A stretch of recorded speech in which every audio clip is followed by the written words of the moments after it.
All right, welcome guys to the final session of Ignition Lab before the pitch competition, which everyone knows is Saturday, April, and you guys, your call time is noon, okay? And then the pitch will actually start at 1. So that means that you guys will have an hour to kind of get situated, to set up whatever you need to set up.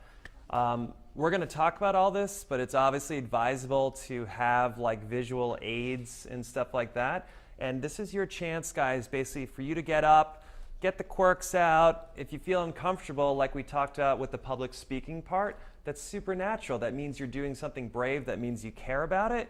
And like literally congratulate yourself as you're feeling uncomfortable. Does that make sense? Like just be like, cool, I'm uncomfortable and I'm still have the courage to be going through this. I just messed up what I was supposed to say. I'm still up here. I'm not dying. I'm going to be all right. And that's super awesome. So I'm not nervous. I'm excited. Exactly. I'm not nervous. I'm excited. But I mean that. Like, I think you guys are all awesome. Everyone here is rooting for you. We're a team. So I want to emphasize, even though it's called a pitch competition, this is actually an educational experience. The judges know that. So we are doing expectation management with them. So these judges are not up here being like, how dare you ask for that amount of money? I'm not giving you that money. Or they're not going to be like, you're so unprepared. They're not doing that at all. They're like, wow, that's awesome that you guys stuck with this program and you've put in this much thought and effort into it. And then they're going to make their decisions just based on schematics and how they're trained. So there's no way to lose other than to just not do it, right? And even then, like whatever, you'll learn and grow from that experience, hopefully. Okay, does that all make sense? Yes. Okay, so this is your opportunity now to also ask questions. We're so excited to have Cody back. Obviously, James is here because he's part of the Ignition Lab. And I'm here, and Yvonne is here, and we're all rooting for you. And so there's no such thing as a bad question, and I really want you guys to be supporting each other, which means when other people are presenting that's not you, I hope you guys aren't like checking out or like just scrolling on your phones or talking with each other, right? I mean, you guys, all of you seem pretty awesome. I probably don't have to say that, but I'm going to say that just because it makes me feel better, because I said it, right? And because that's how much I care about you guys. Anyone have any questions before we get started at all about anything? No? Awesome. With that being said, I'm going to let James and Cody take over, and I think it's going to start with you guys actually getting up and just presenting some stuff. We're going to have one break today. So you'll have that, and then we're just going to go through as much as we can. You know what? 1 second. Okay. And James needs a second. Continue talking, Carl. Okay. So I have nothing left to say. Talk about muffins? All right. I don't have a lot of thoughts about muffins, but Muffin or cupcake? Cupcakes? No, muffin or cupcake. Do you remember that Seinfeld episode when they had like just the top of the cupcakes? All right, you don't need to talk about it. Okay. Yeah. Anyways, that's all I got. I brought up enough water for everyone because everyone's... Hook it up. Thank you. How's the sound? Good? Right. It's about to get very loud. Sorry about that. Sending positive vibes to all of you guys. All right, so today the way it's going to work is everyone's going to get up and present as if we're at the pitch competition. We're not going to cut you off for time, but if you go over time, we're going to tell you things you should probably cut. And what is time? 3 minutes. You have 3 minutes to say everything you want to say. Today, it can be more than 3 minutes, but our goal today, and I'm going to say this up front, if you feel like we are being brutal, honest in any way, it is because we care about you. It is because we want you to succeed. Today is going to be an honest feedback session where we are going to treat this as if it is this is the real thing. And so when you're up here, realize this is all coming from a very honest place. Nobody is going to say, and on the bad question side, there are such things as bad questions. Anything about the individual person is a bad question. So nothing of that nature. But we're going to... By that? I mean, Carl, what happened to your face this week? That hurts my feelings, my confidence, so now I'm thrown off for my presentation. Thanks, man. Exactly. So, Carl looks very good with the scruff, but Thanks, it's my first time. I'm trying something new. yeah, it's good. One day you'll get the full beard. It'll be a good day. All right. But anyway, that's the example of a bad question and a bad conversation. So today it's going to be fun. That's what we're here for, but it's also going to be honest and real. And I would like to not have to pick people out of the crowd to come up and speak, but we can do that if necessary. Just feel comfortable, and yeah, plenty of water. Please don't drink from other people's water bottles. I can't tell you how many times that's happened. But yeah, no, that's why they're there. That's why you talked about muffins. But yeah, so without any further ado, it's time for you. Oh, damn it. Everyone wear the mic who's speaking. At least one of you guys wear the mic. So the camera, it's for the camera to better pick you up. So the leader of the group. There's two mics. Definitely the leader of the group. Yeah, I think one person from each group have one, and Cody and I are going to share one. Okay. Smart. Yep. Like this.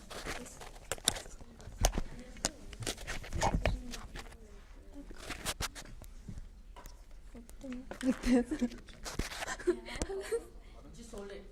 Just hold it? Just hold it like this? Okay. No. Can I count? Okay. Thank you. Okay. Then this one. Just. Yeah. Doing great. I got it.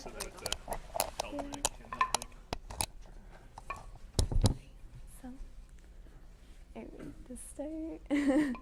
Hi. Okay, so hi, we're Wama. I'm Connie. I'm Valini. And I'm Time. So due to the lack of suitable and customizable shelving, oftentimes in our room we have a lot of space which goes unused. The kind of shelves that are available today are not only high cost, but they're also difficult to assemble without any kind of professional help. Also, almost always they are set in size and shape. Wama is a triangular modular shelf that has been designed so that it can fit almost any kind of space. Our aim is to basically convert small areas into usable space in a cost-effective and beautiful manner. So, inspired by Japanese design, our concept is to use modular shelf composed of wooden triangular panels that are connected through dovetail joints.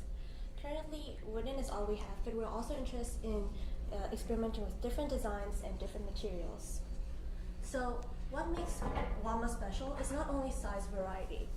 Different from Algot and Alpha from IKEA in the Container Store, where you can mount to the wall, customers can wall mount Wama. However, this features allows customers to be able to more freely customize their own designs, which means that it wouldn't be limited in permanently reside on one area of their living spaces.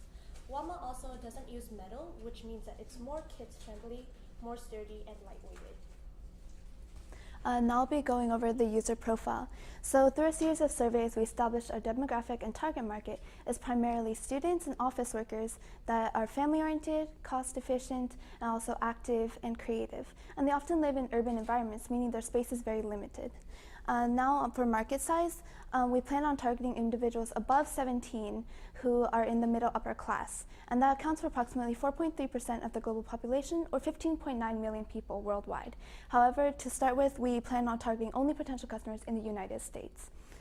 For opportunities, we'll be asking for capital investment from local businesses to minimize our production costs to start off, and then pitching to seed investors later on to generate funds to continue developing our prototype, experiment with different material, and also develop our furoshiki wrapping, which is a square wrapping that we're going to be using to package in a cost-friendly and eco-friendly way. So for our roadmap, I'll be going over 3 months, 6 month, and 9 month checkpoints. So for 3 months, we'll be working mainly on product development, so developing like the final parameters, what materials we're going to use for the product that is going to be sold. And then for 6 months, we'll be working on funding and launch. So we'll be pitching for seed funding opportunities, begin selling and advertising on social media and different platforms, for example, Instagram. And then for 9 months, we'll be working on expanding. So we'll hopefully be able to open like a physical office location, sell with collaborators like IKEA and Costco, and then begin planning for our future product expansion line. So that concludes our presentation. Thank you for your time. Are there any questions?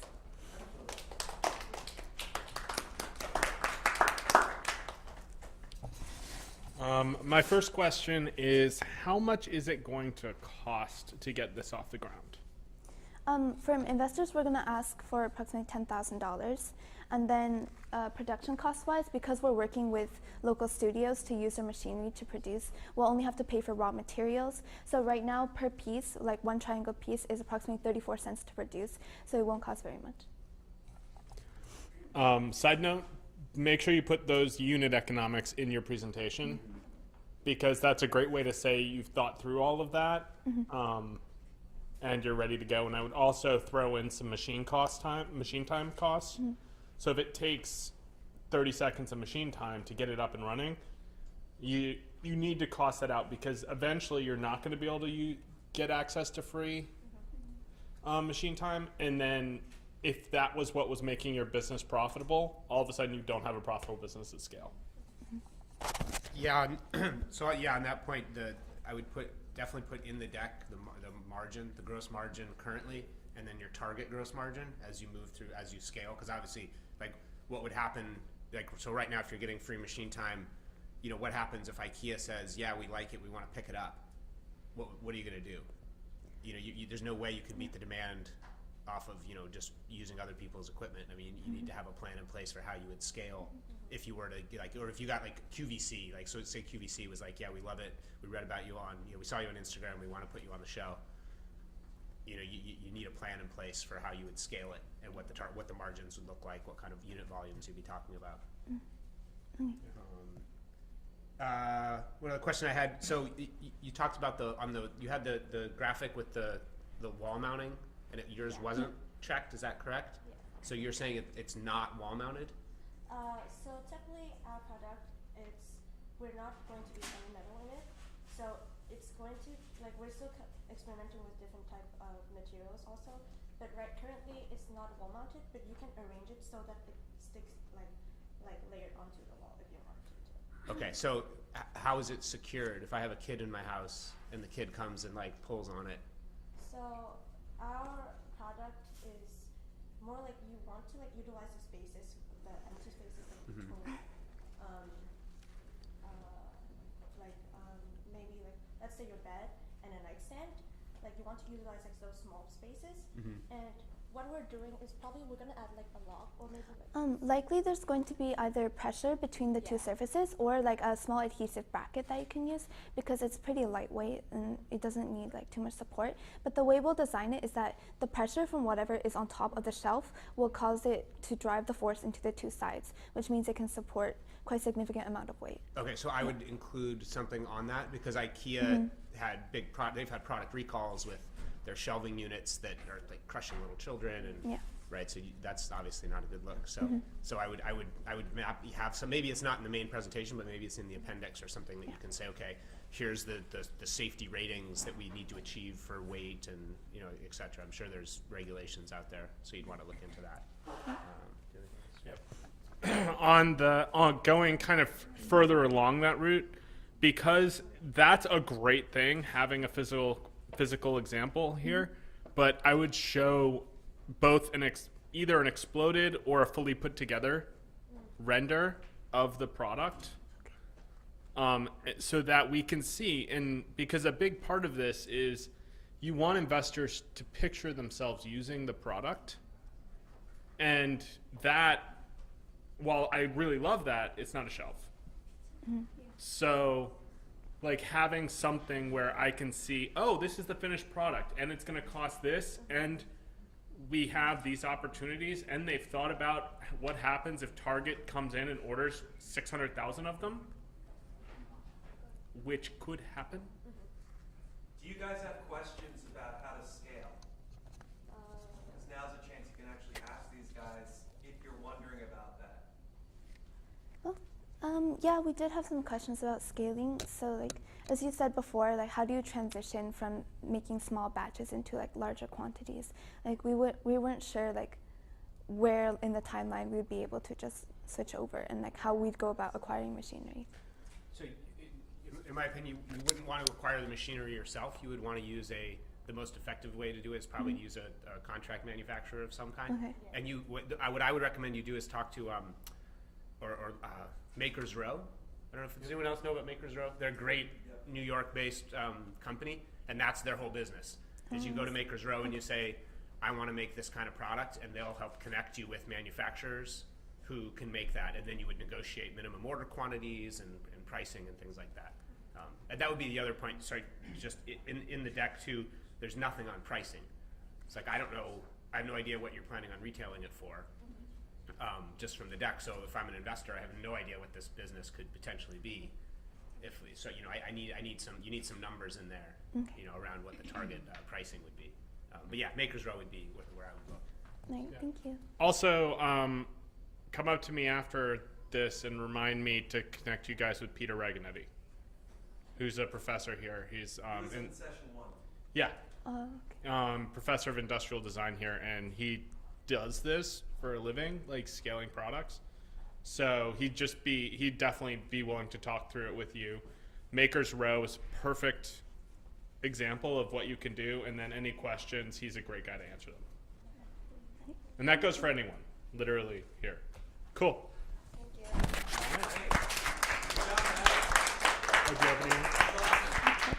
Sorry, one more quick one.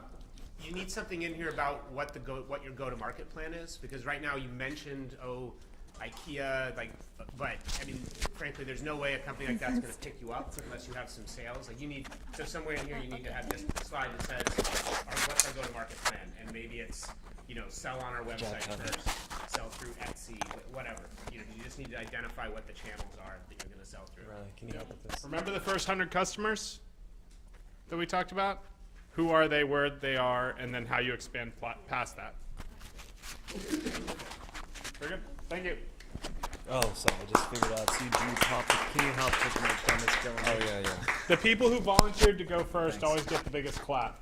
So the one thing we learned from that group, fantastic job, guys, is that you guys are doing a good job passing the mic, which is really helpful because we want to be able to watch this and review. So we're going to ask you guys to actually pass the mic to each other rather than just one of you hold it. That way, when you can watch yourselves, you can hear what you said and you can learn from each other. Okay? Great. All right, do we have a volunteer for second? Who's going second, guys? You're all going at second. All right. Tayo.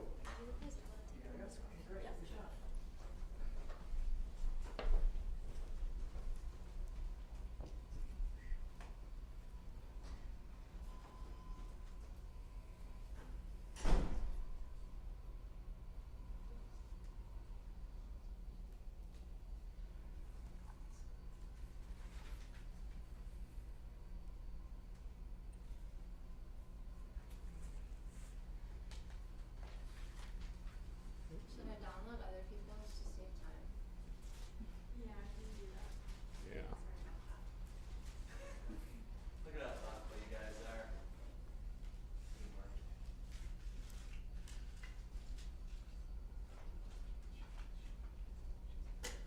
I'm liking these graphics. Yeah, these are nice. I don't think it's loading. Yeah. What should I do? Is there a way to present it from? I guess I could just scroll. Oh, there's Well.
No, it's a PDF though. Do you want to just, should I just scroll it? For now, this will work. Yeah. Yeah, it's, We're going to call it not ideal, but it'll work. okay.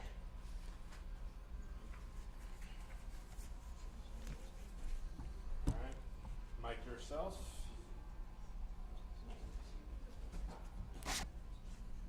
Do I take this too? Yeah. Definitely. Yeah.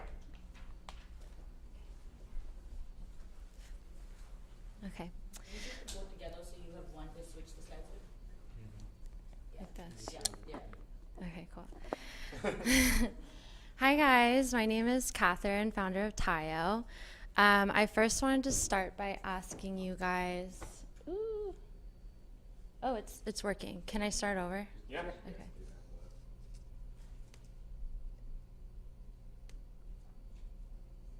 Amazing. Okay.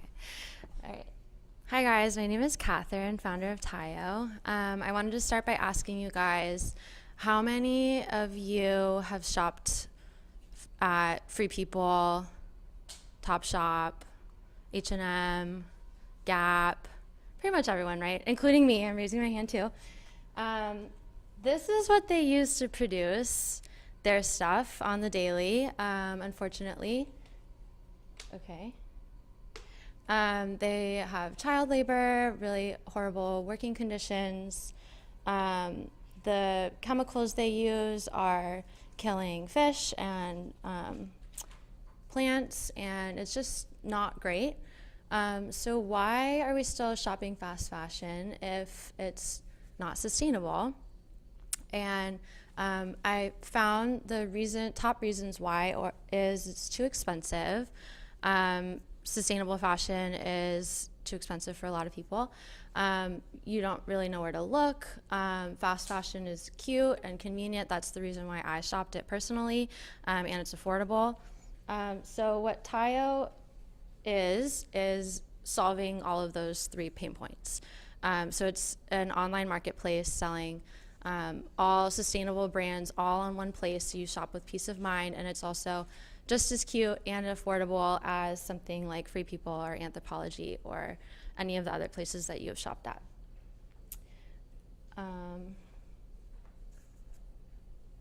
This is our target market. We're targeting 25 to 45-year-olds, more of the free-spirited kinds of people, yogis, surfers, explorers. And we're going to have an in-house brand, and we're going to be doing affiliate marketing with all of the other brands. And as I said, the prices are at a more accessible price point compared to the other sustainable brands out there.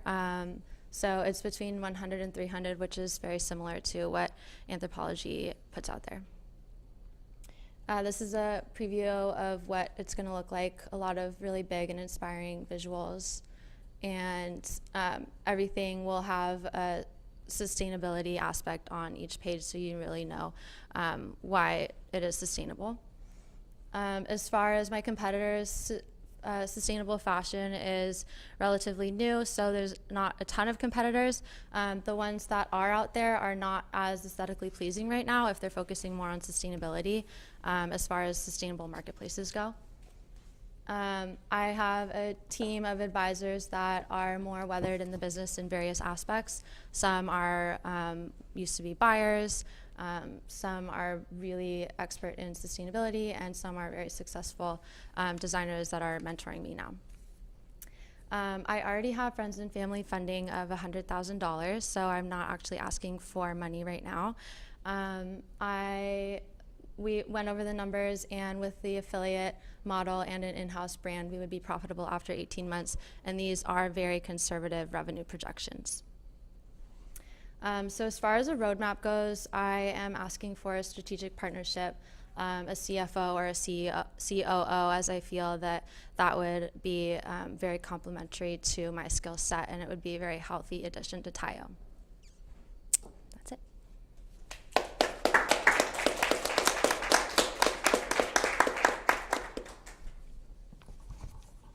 First off, I love your competition slide. I really like the way it kind of juxtaposed the 2 most important aspects of the business. said, this is who we are, this is where we land. I think your problem statement is good. I think it could be cut down Okay. a good bit. Yeah. Like the first Like one image, slide. the first image of child labor got Okay. the message, Okay. like very, very much. And it's really good. I would put a little bit more, I would expand a bit more on the roadmap and the go-to-market. Okay. As So- far as like, I saw they did 3 months, 6 month, 9 month. Yeah. So should I do that like more? Yeah, apply a timeline Okay. to it, but also say a little bit about like, okay, you're doing the affiliate side. Where is that revenue coming from? Where are you anticipating it's coming from at each of those points? Okay. And then because you're doing an affiliate model, talk a tiny bit about the unit economics. Okay. Yeah. So like how it works, like the percentage I would get and all of that. Yeah, exactly. Okay. Yeah, on that point, just like the previous presentation, we need to know the margins. Like we need to know unit Okay. costs. What's it going to cost you to make an item of clothes now, as you scale Yeah. and get more efficient. Okay. And then on the affiliate side, like what does that mean? Like specifically, like Right. how much are you going to make per unit Yeah. that you sell in the affiliate Yeah. program? And Okay. and just on that revenue slide, like when you first put it up there, I was like, oh great, that's fantastic. And I'm like, well, wait a minute, that's just a straight line. But like Right. what are the dots? What Yeah. does it mean? Like Yeah. just a little bit more detail. in Okay. there. So like one more slide, just Yeah, or you explaining can layer this. on top of that. It could be Okay. just get a little more granular Detailed.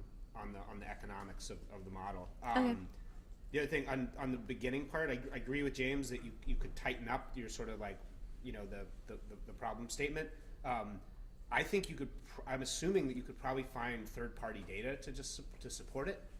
Because right now you put it up, I'm like, okay, these are terrible pictures, and I believe you. Yeah. But it's more impactful if you're like, this is the specific like environmental impact of Like textile industry. statistics? Yeah, so numbers, statistics. The UN probably has a database on this. Yeah, third-party data gives a lot of credibility.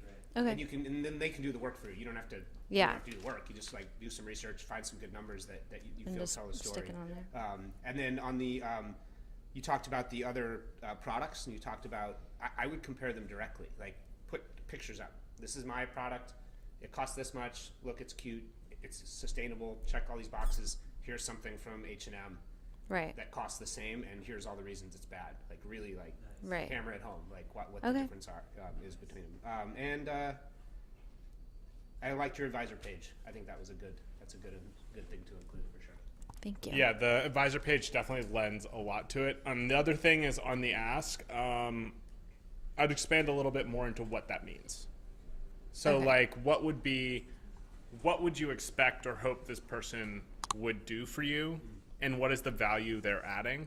Okay. Because it's a lot to be like, also, I want a COO. Anyone know anyone? Yeah. Yeah. Does anybody know who wants to be a COO? You're going to have Right. 20 people that come up to you and they're like, I'm a Sure. COO, and they're not. Yeah. Okay. So, So it- what exactly am I looking for? Yeah. Okay. Can I ask you guys, is there anything that I should cut so I have the ability to add those? Like, I feel like if I cut the beginning a little bit, that's only like 20 seconds or so.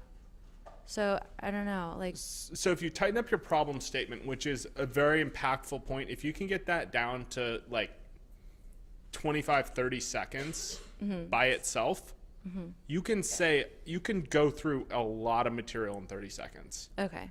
I think it was about 45 seconds a minute here. So Okay. that clears a lot of that up. And then if you expand out the revenue model and the context is on the page, it's like, just make the content that's on the screen different from what you're saying.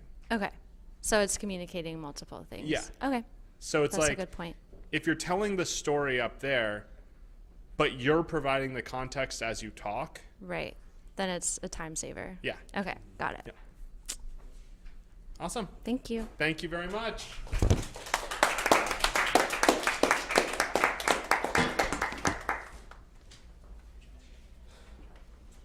All right. Who's next, guys? Come on.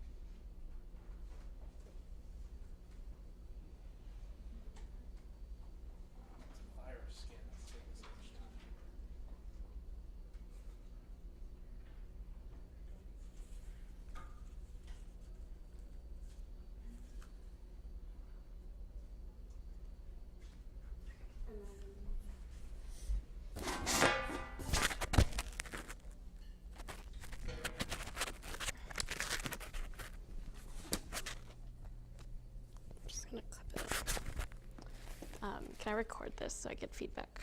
So I don't have to take notes.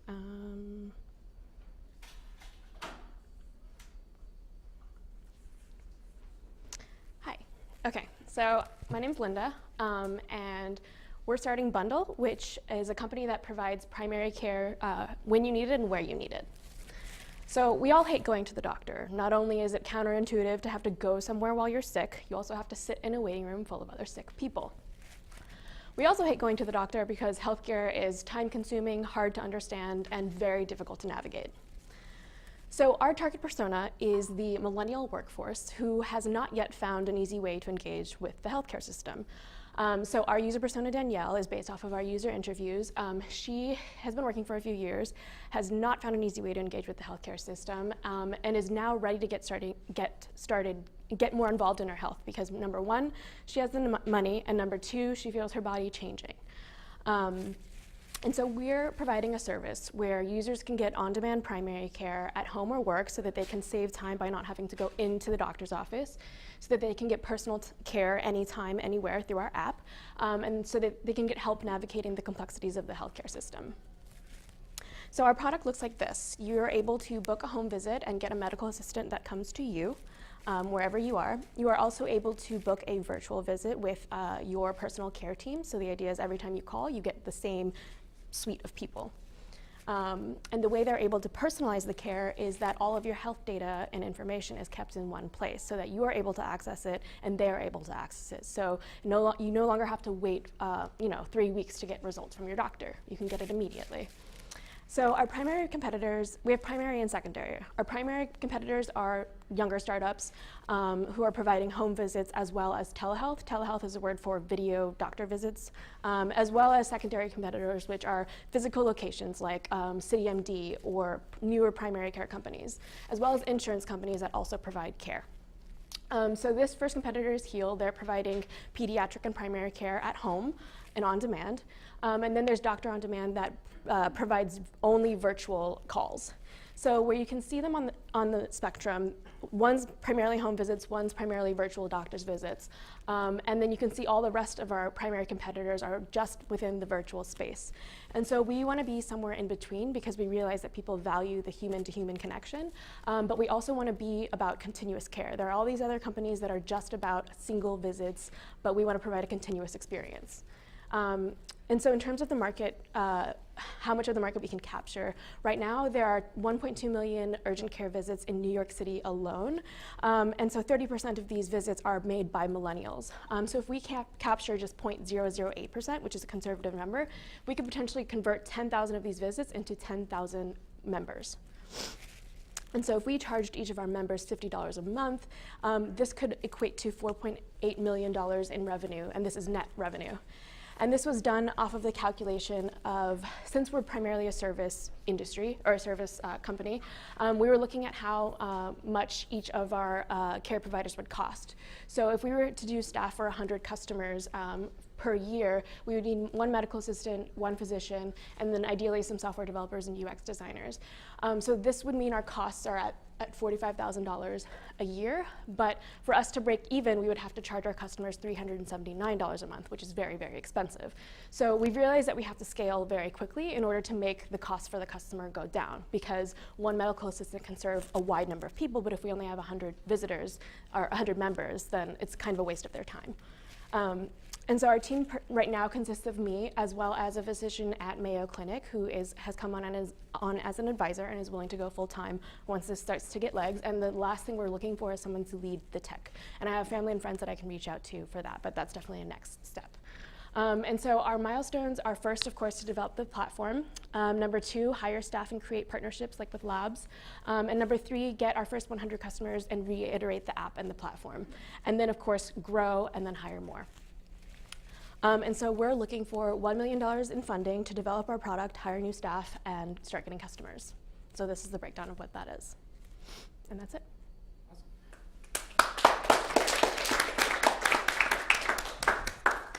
All right, that's awesome. First comment is breathe. Okay, talking too fast. Yeah. You are going, because you have a lot in there. You have a ton of information, and I think if you cut a bit of the competitor stuff out, Then I could like slow down and then Yeah. try to get, yeah. yeah, because you had, I think it was 4 slides dedicated to Yeah. that. If you can cut that down to 1, maybe 2 slides, Right. you save yourself a lot of stress. The only problem is I don't know if people know about these companies and what they're doing, like telehealth, like virtual doctor's visit. Most people don't know that that even exists. So for me, I was trying to paint a picture of what these competitors look like. But I think I can maybe do that in a more, because everyone knows what Anthropology is, H&M, like people know that. Whereas these companies, it's like harder to understand. Yeah, can you flip back to Yeah. your competition slides? Go back one more. Yeah, so I think you can do this one and then the one where you have them laid out on the. So you say this is the okay. this is the segments Okay. that they're attacking, and Right. then even skip to the where your company's dropped in. Yeah, just jump to this one and say then here's Where we want to be. Yeah, I think Okay. that's all you need to do. Okay. Yeah, because it's just, think about it from the way you understand information, where if I'm sitting here and I'm telling you, okay, we're going to be in home health and teledoc Yeah, yeah. or televisit. Yeah. Great, that's great information. I don't really need to know the particulars about the companies that you're competing against, because if I'm interested, that's something I'll go look up. Okay. But the reality is just kind of streamlining your way through this, where you're saying, okay, high level, here's our problem that we're solving. Here's how we're solving it. Here's who's doing it already. Then going into your financials, which were very thorough and great. Like, I love the fact that you threw in a beachhead. That's really awesome. I would talk a little bit, just throw in a little bit about how you're going to tackle that. Okay. What do you mean in terms of how I'm going to tackle that? Like, How are you onboarding them? Okay. How are you getting to that 10,000? okay. Like, a little bit more, just even just saying, okay, we are going to do, because are you going to do street marketing? Are you going to do Advertising, like Uh, how are you going to access them? Yeah. And get them. Yeah. And so a little bit on that, but other than that, yeah, just I would say cut down on the competition and just think about it from a story perspective, which you have, but a little bit more in terms of just how can you get through this in 3 minutes and breathe Yeah. at the same time. Okay. And then put a slide on the end that says thank you with your contact information on it. Okay. Yeah, so I agree with James. Real quick thing on this, I really like that you have their funding amounts, because that shows that this is a real space and money's coming in. So I would maybe even mention that. Okay. I mean, really quickly. Be like, Okay. here's where all these companies are, and as you can see, this is a hot space that's catching a lot of interest from the investment community. Move on. Okay. That's enough. Then if I'm an investor, I'm like, ooh, interesting. Yeah. Everyone else is doing it. I should a get good point. interested. My other question is just like, nowhere in here you don't mention, or maybe I missed it, you don't talk about how you're going to work with insurance companies. Right. Like, why would I use your service if I can't get reimbursed? How is that going to work? Yeah. And that's a huge piece of it, Yeah. That's right? definitely So true. like, I don't know. Maybe that's still something that you need to find the answer to, or I'm not sure. But It's something that I I've would thought about. definitely- Yeah. you got to get that in there, because Yeah. you have to like play with the actual healthcare system. I think in my head, like, it's going to be hard to partner or have insurance companies buy into this initially. So Yes. maybe in the next couple of phases, like, as we expand and we get more customers, then we will reach out to insurance companies and start to form partnerships. Yeah. Possibly, yeah. Yeah, Yeah. I don't know. Do you just have either put it in here or be ready to talk about it? Okay. Because Yeah. it's kind of a clear, Yeah. issue there. For Like, why sure. would I do that? Why would I use this if I'm getting fully reimbursed To go there. My normal doctor. Yeah. Even if it's not convenient and I have to go to the place and there's Yeah. 6 people and stuff. It's still, like, I don't want to I'd rather use it. Yeah, for sure. That makes sense. Yeah, it's like, and from that perspective, just think about this, not from a pitch perspective, but from just you doing it. I would think about doing that early on, just having the conversations early on, saying, we're doing this. What do you need from us to make this a viable partnership? Because working with insurance companies, you're trying to push a 30,000-pound boulder Yeah, that's with true. just you. That's true. And so figure out what you need to move the boulder. Okay. Yeah. Yeah. I had one question, just so it's clear on the final presentation. financials if I got something wrong, but you said if I have 10,000 customers and they're paying $50,000, how is that making your revenue 4 million? 10,000 Was that customers. $50 a month? Yeah, that was with the $50 a month. Okay. Yeah, so it's a month, not, so if you accrue that, if you multiply that by 12 and then multiply that by 10,000, that's what you get, yeah. But that's a good question, I'll make that clear. That's great, guys. So if you can be helpful, then that's really awesome to work with each other. Yeah, this isn't just the James and Cody show. All right, and he brought up another really good point. Could you go to the next slide? So here, the staff for 100 customers, I just wouldn't include this. Really, okay.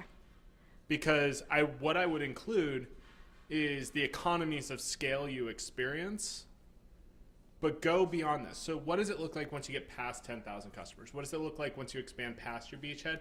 But say, okay, if we have 100 customers, here are our costs at 100 customers. Here is our break-even point.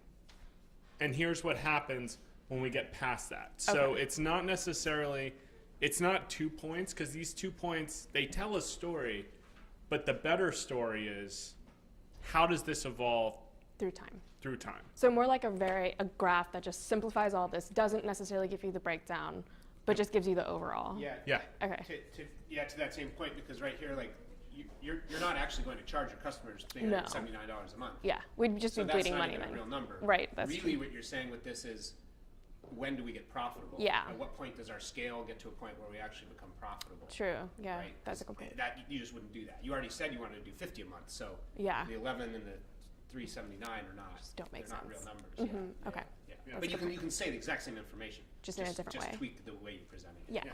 true. And set your target, like, to his point, set your target margin, which is like just consistent. If you want your cost per customer per month to be $11, great. How do you make that happen? And at what point does that happen? So if you think about the companies that are IPOing right now, almost none of them are cash positive. True. So yeah. And Uber, yeah. Yeah. So it's, what is the point where that happens? And what do you need to continue accelerating your growth, or what do you need to just grow at a normal Right. rate? Yeah. Cool. Okay, awesome. Thank you so much.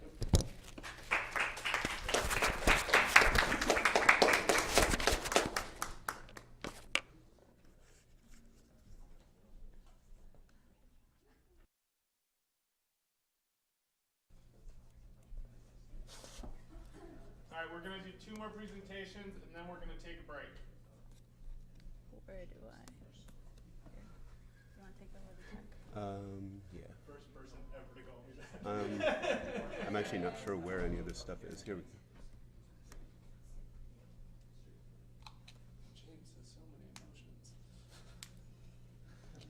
I would just like to say you guys are doing an excellent job passing the mic back and forth. That makes me really happy, because that means even if you say the most brilliant things, if you're not speaking to the mic, then we would lose it in the recording. And we always watch them and take notes and everything. So thank you for that. I wonder how often I have to be cut out of the second mic, though. Guys, Feedback loops. yeah. Endless James. Yeah. That's what my wife calls me. Oops. I don't know how to download this from Drive. I found it. Just kick me out of the house next weekend. She is a smart lady. I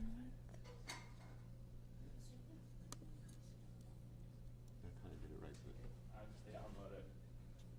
Okay. This doesn't look like a graphics-heavy presentation, so.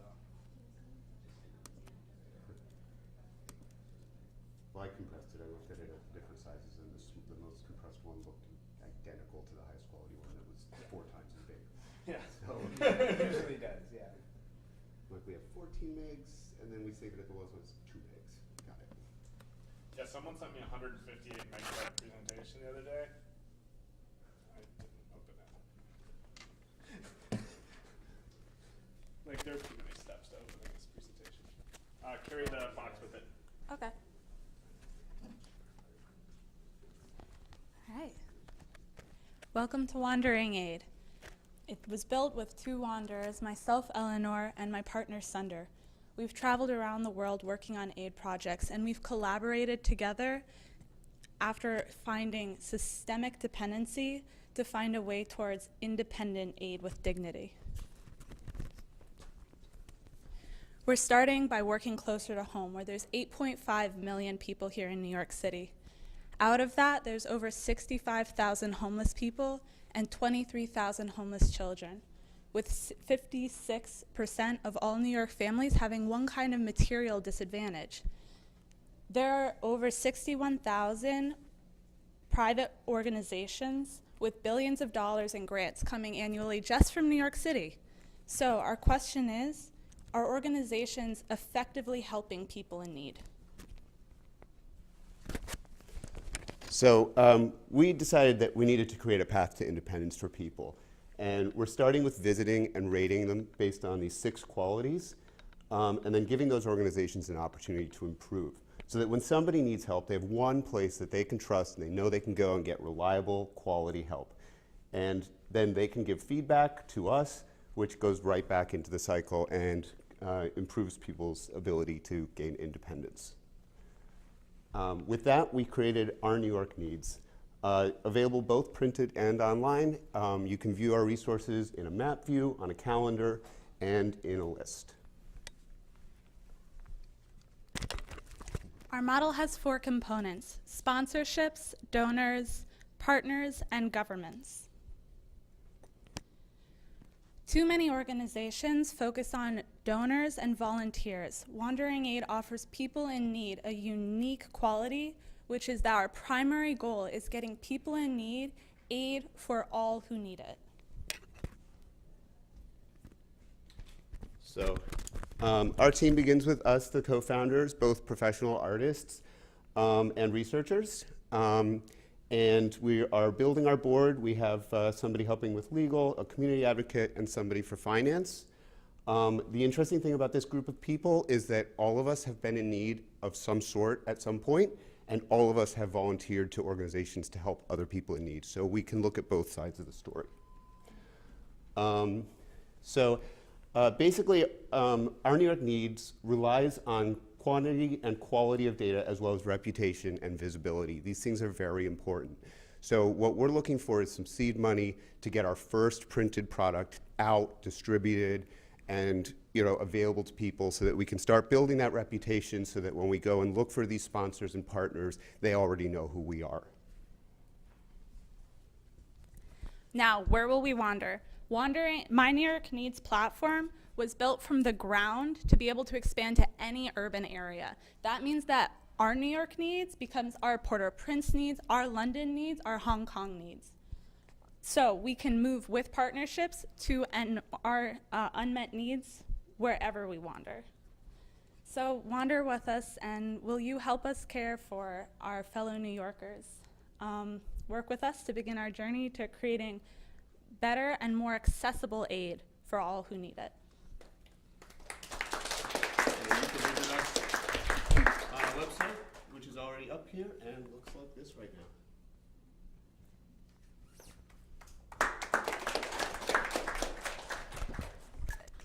Awesome.